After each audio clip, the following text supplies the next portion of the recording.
ভাইয়া আমার অনেক ঠান্ডা লাগতেছে। ঠান্ডা লাগছে তো আমি কি করবো? আমি কি এখন তোর জন্য গরম জামা নিয়ে আসবো?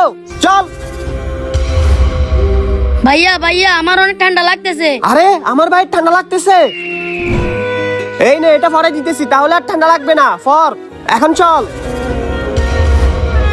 ভাইয়া আমি আর হাঁটতে পারতাছি না। তুই হাঁটতে না পারলে আমি কি করবো? আমি কি এখন তোর জন্য গাড়ি নিয়ে আসবো? একদম ডং করবি না, চল। যত সব পাগল ছাগল। ভাইয়া আমার পাটা অনেক ব্যথা করতেছে, আমি আর হাঁটতে পারতেছি না। কি আমার ছোট ভাইয়ের পায়ে ব্যথা করতেছে? তোর আর কষ্ট করে হাঁটা লাগবে না, আয় আমার কোলে আয়। এই দাঁড়া আসুস কা, সদবনের মতোই থাকবি। ওমা আমার মাথাটা ঘুরতেছে কেন? আল্লাহ। আর ভাইয়া তোমার কি হয়েছে? একটুখানি কোলে নিয়ে তুমি হাঁপিয়ে গেছো। তুমি এখানে থাকো, আমি চলে যাচ্ছি। ভাইয়া তুমি এখানে থাকো, আমি একটু আসতেছি।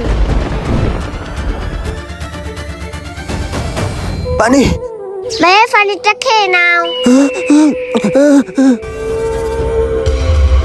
বোন হচ্ছে আল্লাহ তাআলার নিয়ামত। যাদের বোন আছে তারা কমেন্টে লিখে আলহামদুলিল্লাহ।